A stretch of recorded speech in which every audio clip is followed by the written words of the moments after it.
Salut à tous, c'est Fan de Catch. Aujourd'hui, on va parler du dernier pay-per-view de l'année, TLC. C'est parti.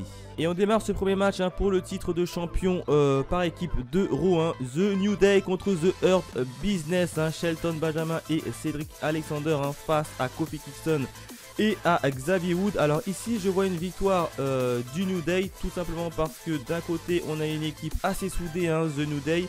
Et de l'autre, une équipe qui commence à se fissurer doucement, mais certainement. The Hurt Business, on l'a vu dans les deux derniers épisodes d'Euro, où Cedric Alexander a assez remarquablement battu à la fois Xavier Woods et Kofi Kingston en match solo. Et Shelton Benjamin, lui, avait totalement échoué à battre Kofi Kingston en match solo. Et du coup, Cedric Alexander, il se voyait un peu pousser des ailes et il était un peu déçu de la performance de Shelton Benjamin. Donc je pense que dans ce match là, ça va être The Hurt Business qui va dominer, mais à la suite d'une petite mésentente entre Cedric Alexander et Shelton Benjamin, ça va être The New Day qui vont gagner le match et conserver leur titre. Et ensuite, ils vont un peu partir, je pense, dans une guerre interne du Hurt Business qui va opposer Shelton Benjamin à Cedric Alexander. Donc c'est un peu comme ça que je le vois, mais quoi qu'il en soit, je vois une victoire du New Day. On continue le second match entre The Fiend contre Randy Orton dans un match simple. Alors là, c'est un match assez compliqué à pronostiquer, puisque dans les deux derniers épisodes de Raw, on a d'un côté Randy Orton qui avait trouvé, semble-t-il, la faille de The Fiend qui était Alexa Bliss, tout simplement.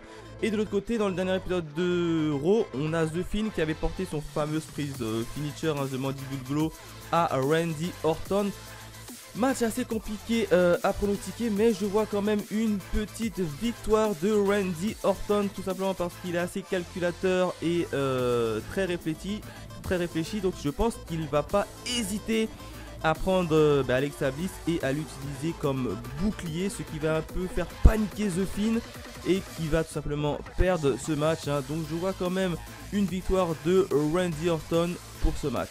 On continue avec le prochain match pour le titre de la WWE du côté de Raw. Drew McIntyre contre AJ Styles dans un TLC match. Alors ici, là aussi, c'est un petit match assez compliqué à pronostiquer, mais je vais quand même miser une pièce sur le champion en titre, c'est-à-dire Drew McIntyre qui va conserver son titre, tout simplement parce que c'est un TLC match et du coup dans les TLC matchs, je pense que logiquement c'est sans disqualification. Et AJ Styles, il va se ramener avec, comme d'habitude, avec son garde du corps Omos. Et dans les coulisses, il va traîner The Miz. Donc dans un premier temps, je pense que Drew McIntyre, il va en prendre énormément sur la tronche.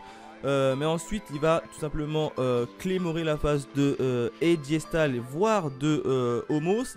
Et à ce moment-là, je pense que The Miz va se ramener et va utiliser sa fameuse mallette de Money in the Bank, et il va gagner contre Drew McIntyre qui sera assez fatigué. Donc dans un premier temps, c'est Drew McIntyre qui va gagner le match contre AJ Styles, mais ensuite The Miz va venir avec sa mallette et l'encaisser sur Drew McIntyre et remporter tout simplement le titre de WWE. Ensuite de ça, dans les prochains épisodes d'Euro, je pense que Sheamus va s'en mêler et va tout simplement récupérer le titre aux mains de Miz. Ensuite, ça va donner un match entre Sheamus et Drew McIntyre qui voudra récupérer son fameux titre. Donc à mon avis, les deux amis vont se confronter. Donc c'est comme ça que je vois partir la suite des choses. Donc mais en tout cas, dans ce propre match, Drew McIntyre face à AJ Styles, c'est Drew McIntyre qui va gagner ce match et qui se fera piquer sa ceinture par The Miz.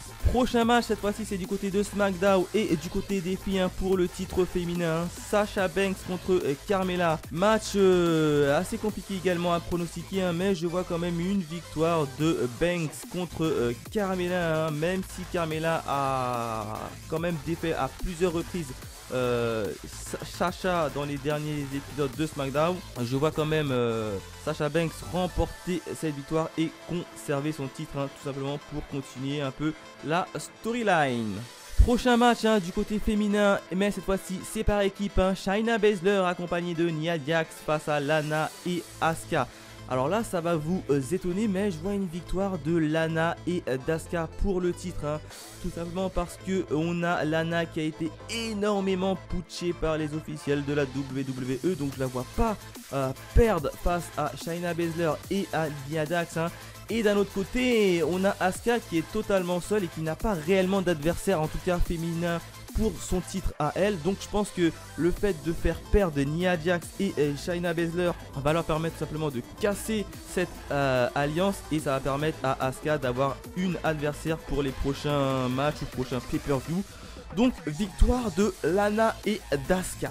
Dernier match pour le titre universel dans un match TLC, Roman Reigns contre Kevin Owens. Un match assez plaisant, je pense, à regarder. Et je suis très hypé pour ce match. Et je vois quand même une victoire de notre chef de tribu Roman face à Kevin Owens. Bon, même si Kevin Owens va tout donner, je pense qu'il va tout donner dans ce match. Il va utiliser les échelles, les tables. Il va vraiment tout donner face à Roman, mais je pense que Roman va avoir le dernier mot, d'autant plus qu'il est accompagné par son lieutenant Jay. Donc je pense que, et je suis même certain, Kevin Owens va tout simplement perdre face à Roman, qui va un peu plus asseoir sa domination de SmackDown ou bien même de la WWE. Voilà ce que je pouvais dire sur les pronostics de TLC qui aura lieu le 20 décembre. Donc n'hésitez pas à me dire vos pronostics à vous dans les commentaires. Et puis on se dit à très vite. Allez, bye les fans de catch.